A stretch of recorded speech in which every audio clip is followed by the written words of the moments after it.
14 dias do mês de dezembro de 2016, na sede da Procuradoria da República na Paraíba, presente os procuradores da República, Bruno Barros de Assunção e Bruno Galvão Paiva, compareceu o senhor Márcio Faria da Silva, inscrito no CPF sob o número 293-670-00100, devidamente acompanhado por seus advogados, doutora Renata Machado Saraiva, OAB Rio Grande do Sul, 76.822, e o Rodrigo Maluco Cardoso, OAB São Paulo, 207.618, a fim de prestar depoimento em razão da celebração de acordo de colaboração com o Ministério Público Federal. Neste momento, os presentes certificados da proibição do uso de quaisquer instrumentos de gravação ou registro de áudio ou vídeo próprios e declaram não estar fazendo uso oculto ou dissimulado de qualquer equipamento suas penas legais. Observadas todas as cautelas de sigilo determinadas e atendendo ao ditame da Lei 2.105/2013, notadamente quando ao disposto nos artigos 4 e 7, pergunto ao senhor Márcio Faria da Silva. Senhor Márcio, os advogados agora presentes são seus defensores legalmente nomeados para lhe assistir no presente ato? Sim, senhor. O senhor renuncia ao direito ao silêncio, afirmando um compromisso legal de dizer a verdade? Sim. O senhor pretende colaborar de forma efetiva e voluntária com investigações e processos criminais nos termos firmados com o Ministério Público Federal? Sim. O senhor, junto de seus defensores, autoriza expressamente, está ciente do registro audiovisual do presente ato de colaboração? Sim.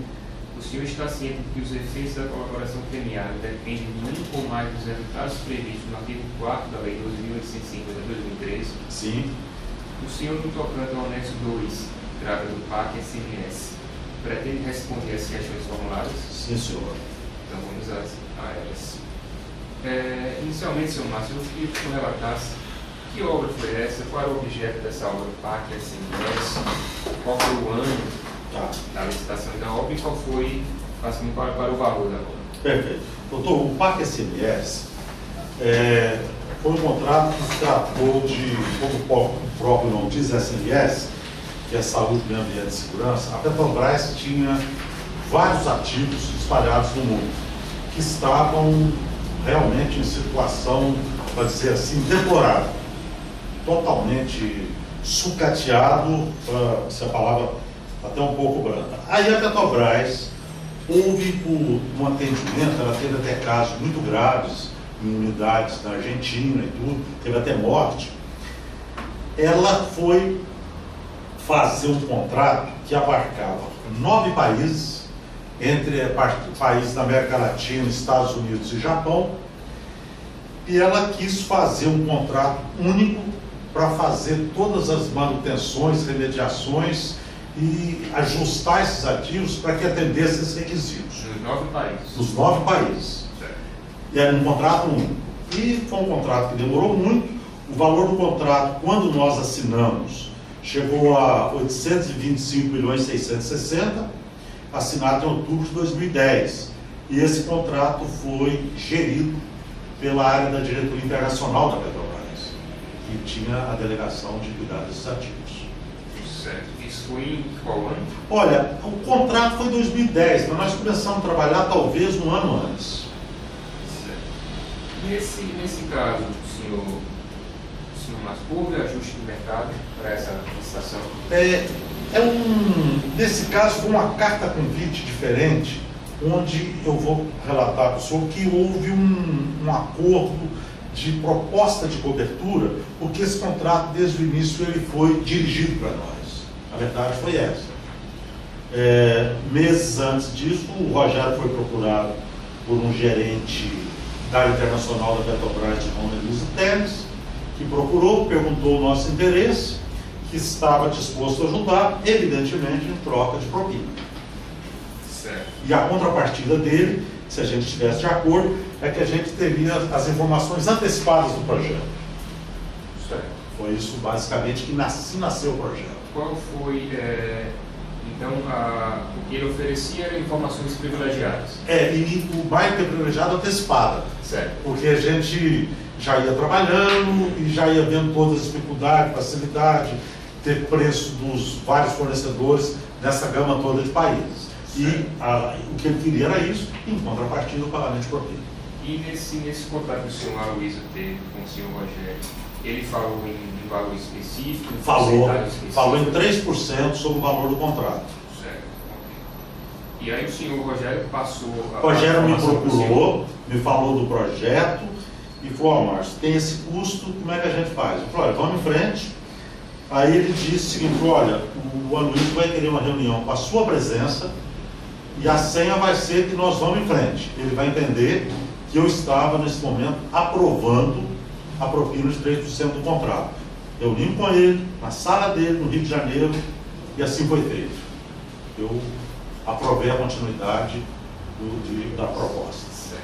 Então, uma vez aprovada a continuidade da proposta, o senhor se reuniu direto ou indiretamente com as outras empresas, eventualmente participaram como dando cobertura? Reuni, sim, senhor. O problema é o seguinte, como esse projeto era em vários países, procurei poucas empresas de porte.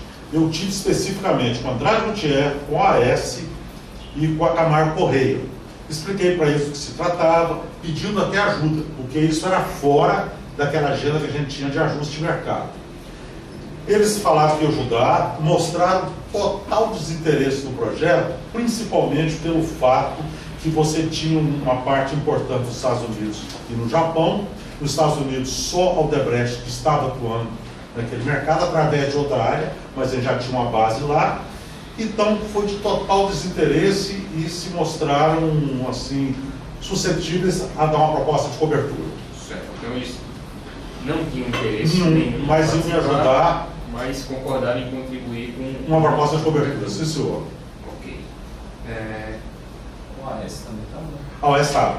A OAS, a Camargo e a Andrade. Em relação a Queiroz Galvão, A Queiroz Galvão, como eu não tinha conversado, e ela também estava com uma estratégia de diversificar para o exterior, eu fiquei um pouco receoso e eu falei, Rogério, ele entrou em contato com o Luiz para não convidar a Queiroz. Trouxe para mim, eu concordei e finalmente ela não foi convidada. A Queiroz não foi convidada. em relação, o senhor mencionou 3 empresas, né? A Andrade Gutierrez, a Camargo Correia e o OAS. O senhor se recorda se essas 3 empresas efetivamente ofertaram a proposta? Doutor, é o seguinte, estava tudo certo para ofertar, das 3. No último dia, faltando um dia para a entrega da proposta, me liga o Dalto Avancini da Camargo Correia, pedindo uma reunião urgente comigo. Falei, olha, tudo bem, chegaram no escritório, em torno de 8h30, 9 horas, me lembro bem.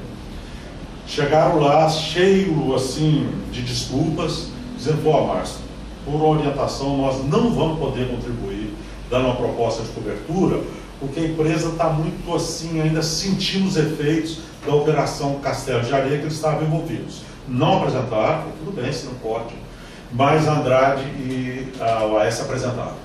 Quando foi essa reunião? Foi um dia antes da apresentação da proposta. O local? O local foi na minha sala, em São Paulo, no escritório. O senhor sabe, se recorda se empresas estrangeiras também foram convidadas? Foram convidados. Eu me recordo de 2, que era a Beck e a Mitsui. Eu acho que teve até outras, mas eu não me recordo o nome. Mas a gente não conversou com essas empresas, a gente não tinha assim, muito acesso, nem como fazer. E a gente estava assim um pouco, não vou dizer tranquilo, mas mais confortável, porque a obra teria um prazo inexequível de execução da proposta, que era 20 dias, a não ser alguém como nós, que já estávamos trabalhando a proposta há muito tempo.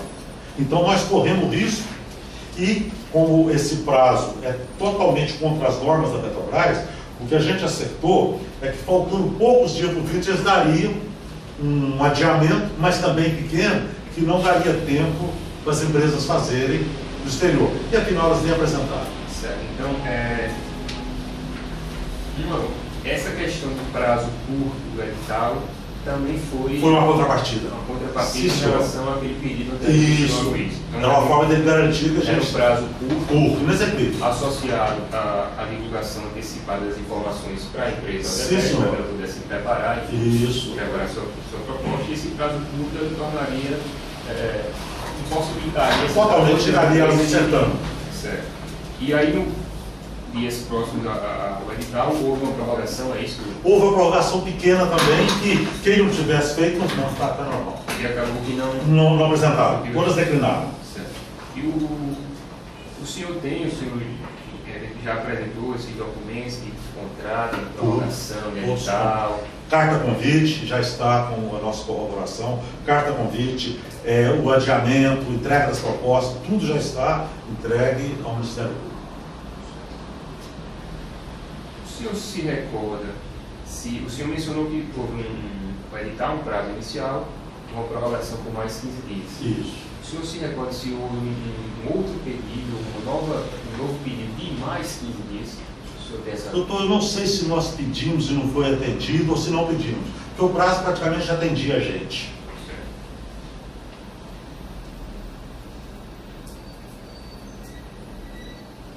Então, efetivamente a empresa venceu. Venceu.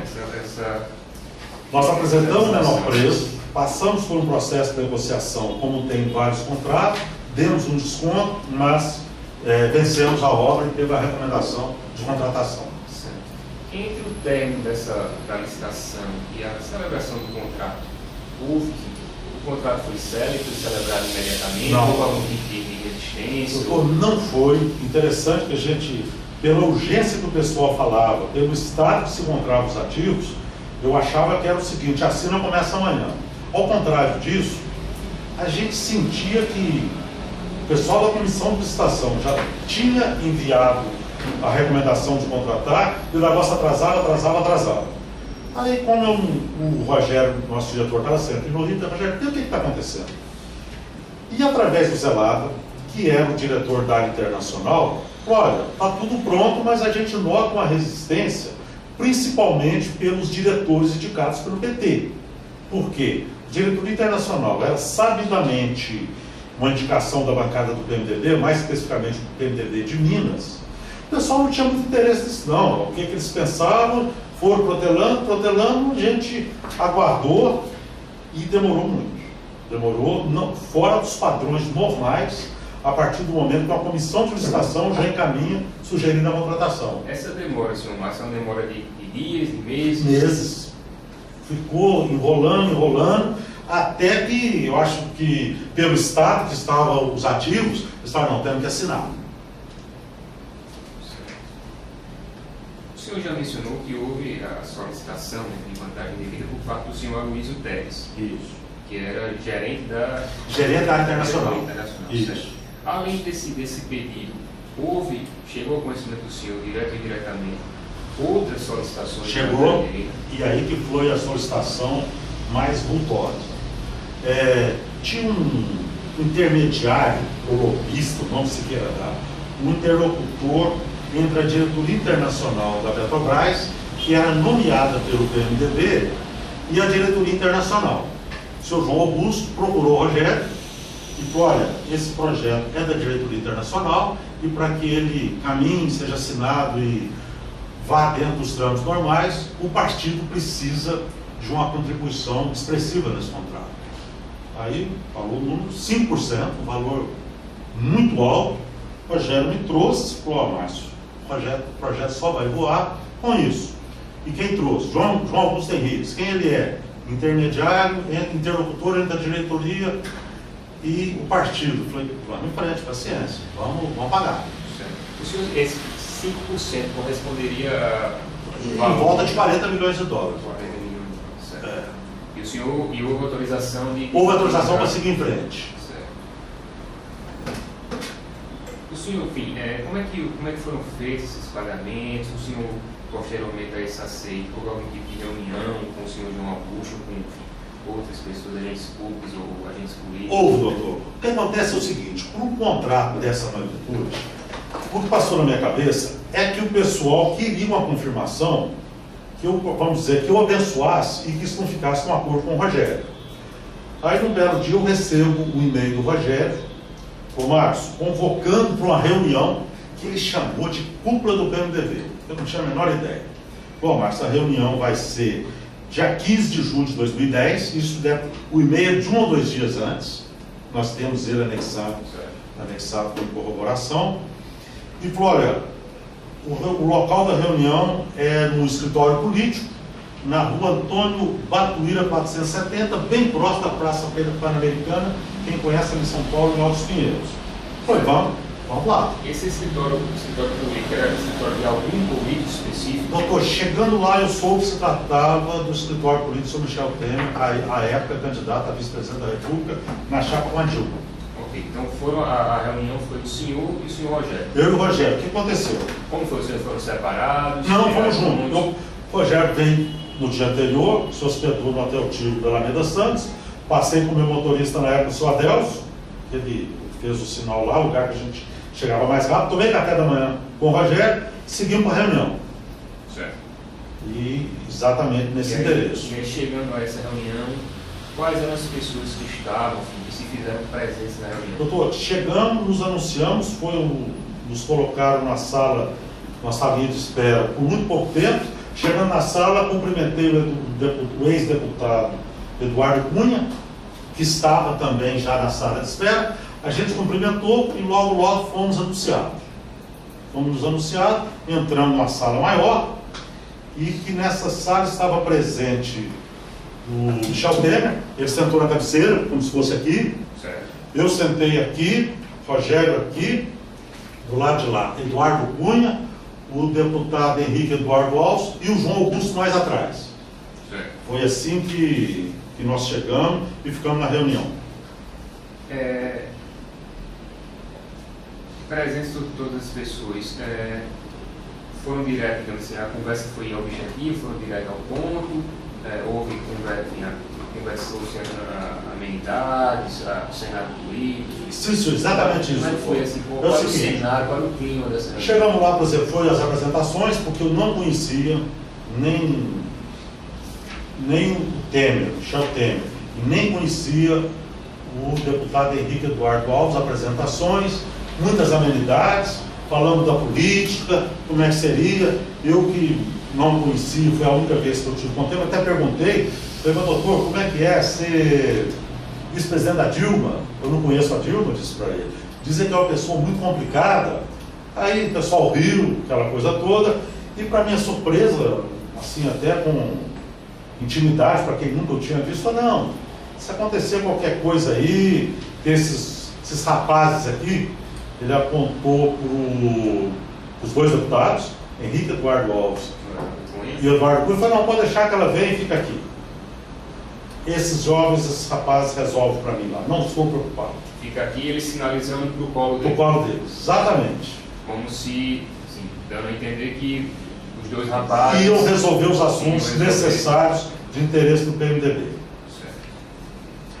Então, passado esse ponto inicial da reunião, propriamente dita, como é que ela ocorreu? Quem foi que foi o próprio senhor, o presidente Michel Temer, foi algum deputado que contactou o senhor diretamente para tratar dessa questão dessa contagem indevida?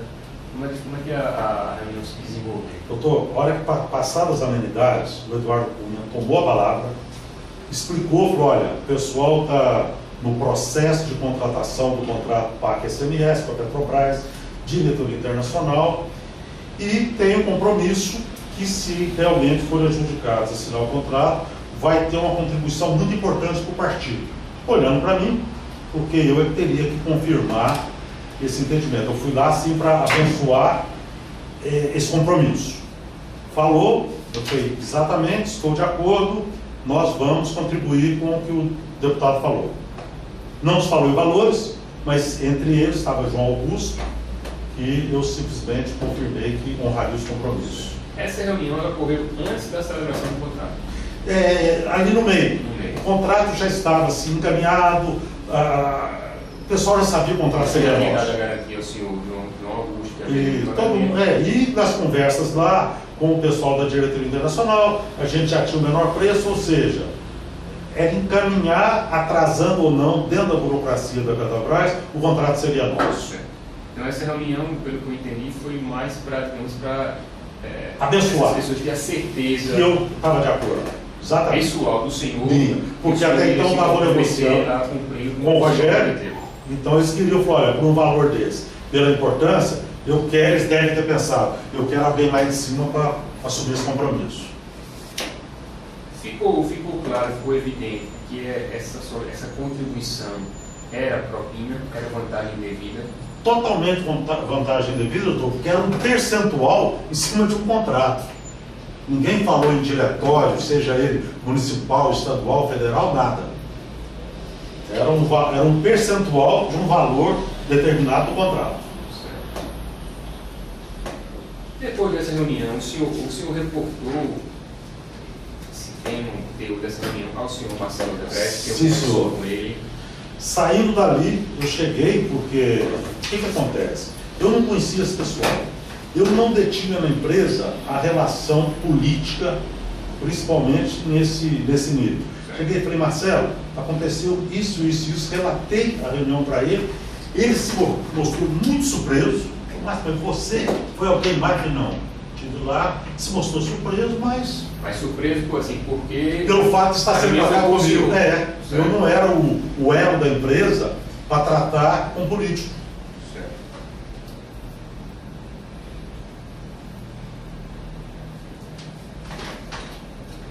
Doutor, se me permite, antes de entrar nesse assunto, eu queria fazer um comentário que não está nos meus anéis. Eu soube pela mídia que, na acusação do réu Eduardo Cunha, ele fez várias perguntas para o Michel Temer, o presidente Michel Temer, responder 41 perguntas. E pelo que eu vi na mídia, uma coisa de história pública, o juiz indeferiu 21 perguntas. E me chamou a atenção a pergunta número 34, que foi indeferida, porque justamente, isso aí é público, vocês podem ver, ele perguntava se tinha recebido nesse mesmo endereço fornecedores da área internacional da reunião da Petrobras, que estava o João Henrique. Eu achei muita coincidência e eu acho que é essa reunião. Se o senhor ler a pergunta 34, você tem ela aí? Certo, mas... Então, só para como isso aconteceu. Depois, eu queria mais, na minha, colaborar com o Ministério Público para prestar um pouco de atenção nessa pergunta, porque muita coincidência. Para mim, é essa reunião nossa.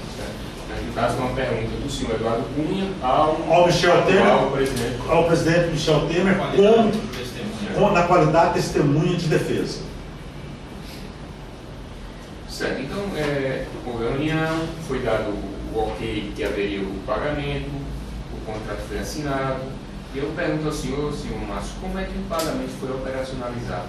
Como foi feito, como é que foi distribuído essa vantagem?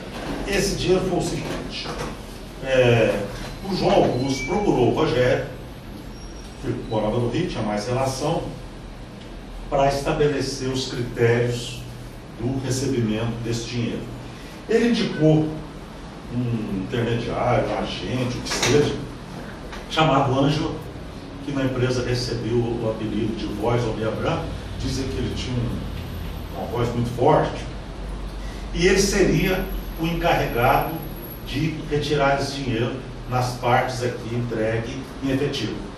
O César Rocha o encaminhou para a área de Gilberto Silva, que era o responsável pela área de operações estruturadas da empresa. Basicamente, esse é o seu anjo.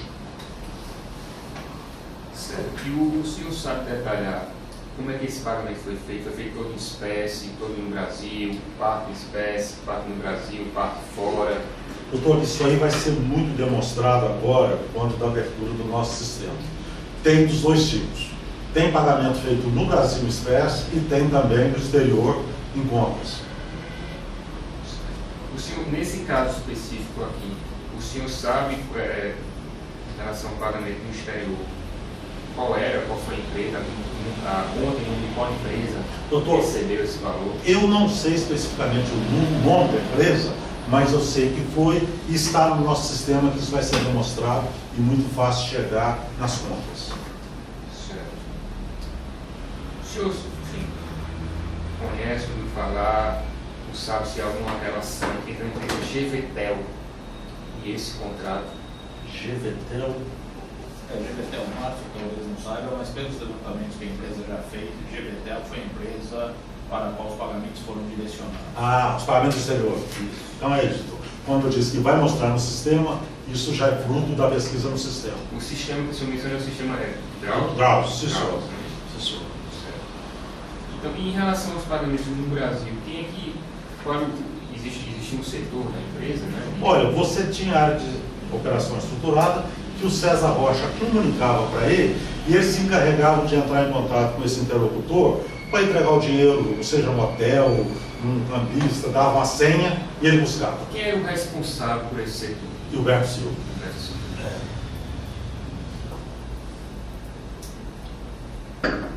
Desse total, 5%, né, que foi prometido ao PMDB, o senhor sabe como é que ele foi distribuído internamente? Quais os políticos, eventualmente, quais políticos receberam? Doutor, o que eu sei disso é que, segundo João Augusto falou para o Rogério, que 50% era destinado ao então deputado Eduardo Cunha. Os outros eu não sei, mas que também, por essa informação que o advogado acabou de falar, vai ser fácil buscar os destinatários. Certo. Então, nós tratamos aqui já teve o pedido do senhor Luiz Teles, gerente. Houve o pedido do PMDB, por intermédio do senhor João Augusto, e houve outro partido, houve algum outro pedido, alguma solicitação de pedido de pagamento. Houve. Relacionado a esse mesmo contrato? Houve, sim, senhor. Apesar do contrato ser da área internacional da Petrobras, o Rogério foi procurado pelo João Augusto, que era o interlocutor entre o PMDB e a diretoria internacional, dizendo que teria que também ser destinado parte disso para o PT, seria 1%. O Rogério me trouxe para o Rogério, eu posso pagar para quem quer que seja, desde que seja do mesmo dinheiro. Não tem dinheiro novo. O João Augusto, representando o pessoal do PMDB, concordou que fosse abatido, e aí então foi acertado que 1% seria pago ao PT. Certo. Então daqueles 5% inicial, viraria 4 mais 1 para o PMDB e 1% para o PT, exatamente. Para o PT. E desse 1%, isso foi autorizado? Isso o pessoal do PMDB aceitou, então o PT passou a ter um crédito conosco de 1%. Certo. E em relação a essa vantagem destinada ao PT de 1%, o senhor sabe como foi distribuído? Eventualmente, quem foram os políticos favorecidos que receberam parcela dessas vantagens? Sei, senhor. Doutor, naquela época, eu fui procurado pelo senador Delcídio Amaral, que, se não me engano, ele era candidato a governador em 2010. Ele veio pedir ajuda de contribuição. Eu falei, olha, Delcídio, eu sinto muito, eu não tenho como contribuir, não posso, não atuo nisso, mas vou te dar uma dica, uma sugestão. A empresa tem um débito com o PT, consequentemente o PT tem um crédito do contrato tal, expliquei para ele, que é uma quantia relevante. Se você quiser procurar quem de direito do PT e autorizar a descontar um pouco desse dinheiro, descontar não é dinheiro novo, eu te dou essa ideia. Mas o então senador Delcídio, ele procurou o senhor pedindo ajuda de uma doação eleitoral, ou ele tem conhecimento que era vantagem dele? Eu até acredito que ele conhecia do contrato, porque esse pessoal é muito bem informado, mas ele quis, quando ele pediu o dinheiro, ele desvinculou do contrato, ele foi pedir ajuda. Eu falei, olha, eu não tenho como te dar ajuda, porém o PT tem um crédito comigo. Se você conseguir a quem de direito que parte desse dinheiro eu mando para você, para mim o dinheiro é o mesmo, tanto faz. Mas a partir do momento que o senhor disse, o PT tem um crédito comigo, crédito pelo contrato tal, que então foi... ele penso eu, ele interpretou isso, que esse crédito era uma vantagem devida. Uma vantagem devida perfeita. É isso? Perfeitamente. Então, ainda que, eventualmente, ele, quando tenha procurado o senhor, não soubesse... já sabia.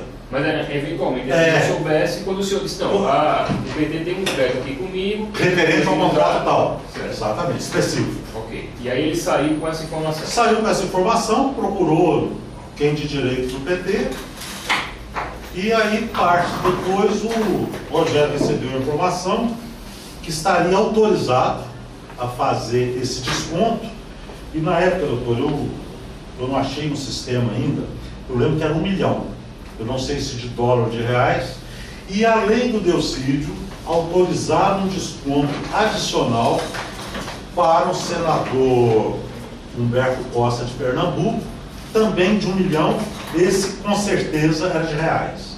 Certo.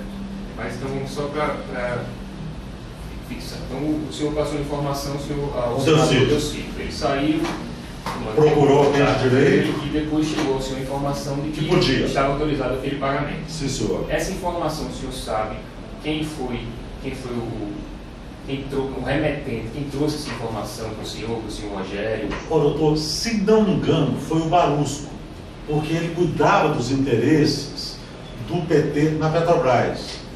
E passou e nós efetuamos esse pagamento.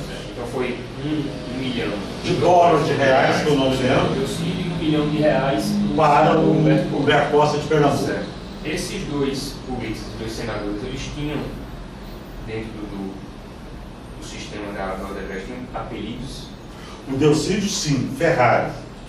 E o Humberto Costa, pelo que eu me lembro, era Drácula. Sabe por quê, doutor? Vou explicar por que Drácula. Como ele foi envolvido lá atrás, no negócio do sanguessuga, o senhor lembra que teve um processo e ele ficou, e ele tinha um apelido de Drácula. Mas o senhor não teve contato com... Não, eu não conheço o Humberto Costa. A informação eu tive. Só chegou a autorização... Autorizando para descontar aquele valor, $1 milhão por Humberto Costa. Eu nem sei a que ele era candidato ou se era. O senhor sabe informar como foram feitos esses pagamentos de $1 milhão? Esse pagamento foi feito, o César Rocha, o pessoal entrou em contato com ele, o Delcídio mandou um emissário que conversasse com ele, que eu não me lembro do nome, os pagamentos foram feitos em São Paulo, e do Humberto Costa, não me lembro se São Paulo ou Recife, mas foi efetivo.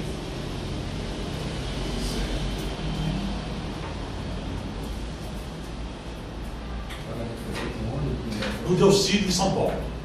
Com certeza. Humberto Costa ou São Paulo ou Recife, não tenho certeza, doutor. E o restante do... O restante foi entrado, o PT tinha dinheiro lá com a empresa e foi abatendo disso. Eu não sei finalmente quanto foi pago. E em relação àquela porcentagem do senhor Aloysio? O senhor Aloysio foi o seguinte, ele pediu que fosse operacionalizado através de um emissário entre ele e a companhia, chamado Mário Miranda, que era um ex-funcionário da Petrobras, que ele tinha uma empresa chamada TechRate, e essa empresa assinou um contrato fictício com a empresa que foi o objeto do envio dos 3% dele, $24 milhões. Certo. E aí o senhor tem ou apresentou esse... Apresentamos o contrato, a corroboração com o Ministério Público, está tudo devidamente entregue.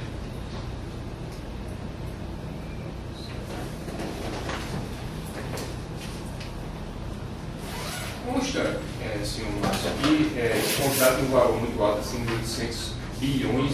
800 milhões de dólares. 825 milhões de dólares. Exato. E me parece que esse contrato, o valor foi reduzido... Pela metade. Pela metade. Qual foi, assim, por qual razão essa redução? E se em virtude dessa redução, o pagamento da vantagem se mostrou, digamos, benéfico? Olha, acontece o seguinte... para mim foram dois fatores nisso aí. Primeiro foi uma reportagem do João Augusto da revista Época, que foi muito de 2013, foi muito falada, onde ele manifestou várias coisas sobre a diretoria internacional da Petrobras, esse contrato dentro do contexto, e também que a Petrobras já estava com uma orientação diferente, se desfazer de ativos no exterior. Então ela aproveitou as duas coisas, reduziu, ou seja, o contrato inicial já era valores assim totalmente fora do que se praticava, tomando um prejuízo enorme, porque a gente imaginava que esse contrato fosse no mínimo dobrado, porque a situação dos ativos era pior do que todo mundo imaginava, mas infelizmente foi o contrário. A gente pagou muito e deu um grande prejuízo para a empresa. Essa entrevista que foi concedida pelo senhor João Augusto, o senhor apresentou... Também faz parte para o Ministério Público. Além disso, consta que o senhor apresentou planilhas, extratos bancários que comprovam todos, corroboram todos, exatamente. Que o senhor... Sim, senhor. Cópia dos contratos, o valor dos SWIFTs e tudo que diz respeito ao envio desse dinheiro. Senhor Márcio, lá atrás o senhor falou que o Rogério havia mencionou que Rogério procurou o senhor para dizer que o Aloysio Teles havia pedido uma reunião E nessa reunião o senhor diria até uma palavra-chave, uma senha. Vamos seguir, vamos em frente, exatamente. O senhor pode narrar as circunstâncias dessa reunião? O que foi tratado nela, o que foi acertado? Doutor, basicamente, se discutiu sobre o contrato, os lugares que ele achava que ia ter mais serviço, como por exemplo, Argentina, Estados Unidos, muita amenidade, para que o objetivo da reunião, doutor, era chegar no assunto e falar, nós vamos seguir em frente. Muita amenidade, até porque ele sabia que eu não dominava os assuntos tecnicamente, tudo, mas ele queria também, a exemplos demais, uma comprovação minha para, vamos dizer, dar a bênção do acordado pelo Rogério. Seria uma segurança. Uma segurança dele, exatamente. Compromisso seu, pessoal. Palavra essa, doutor, exatamente. Era comum que o senhor assumisse essa postura, ou representasse a empresa em reuniões semelhantes a essa? Doutor, não, porque, por exemplo, como esse negócio veio de um gerente, o Luiz era um gerente, eu não tinha relação. Eu não sei também se por causa do valor, a exemplo dos políticos, ele quisesse uma garantia maior. Eu entendo que foi isso, doutor. O que foi acertado com a Luiz Teles? O percentual? 3%. E depois, seria passado de que forma? Olha, seria lá na frente, foi através de um contrato fictício, quando nós enviamos o dinheiro. Em que momento se acertou o percentual? Na fase inicial. Nessa reunião? Essa reunião foi para confirmar o valor certo, que ele já tinha pedido quando da apresentação do projeto. Com o Rogério? Com o Rogério, sim, senhor.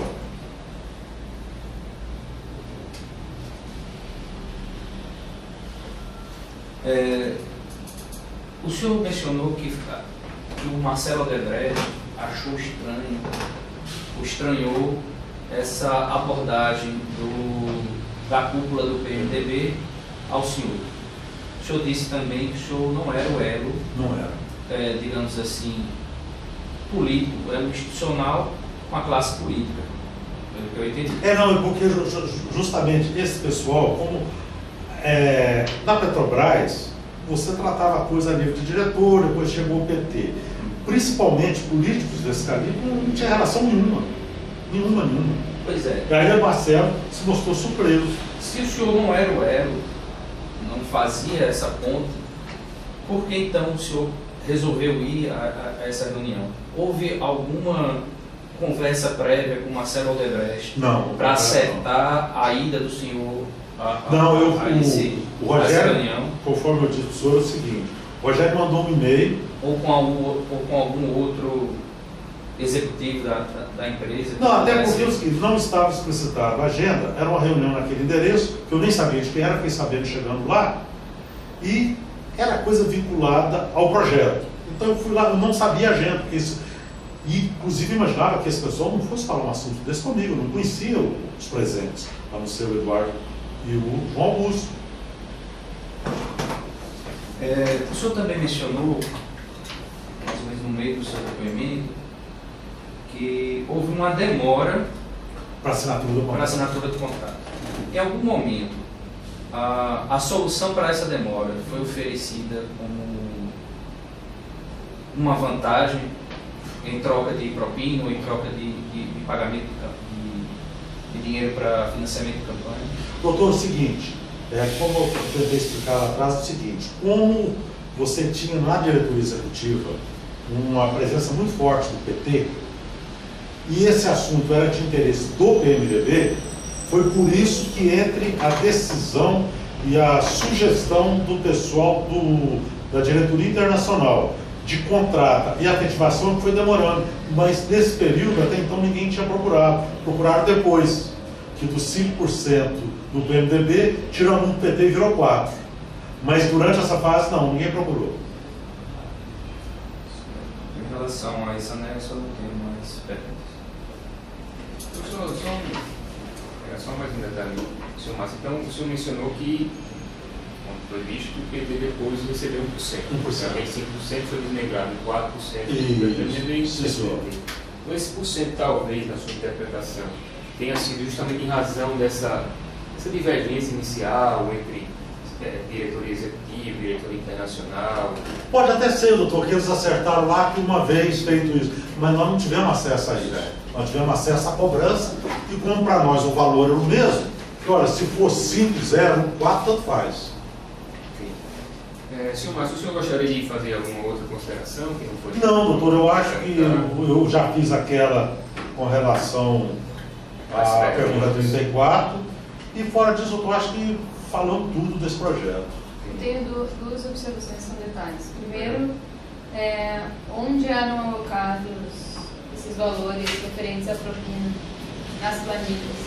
Seguinte, a gente tinha um acompanhamento que era custo, entrava na rubrica custo. Sem uma especificidade. Não, porque para o contrato o que interessa era o custo.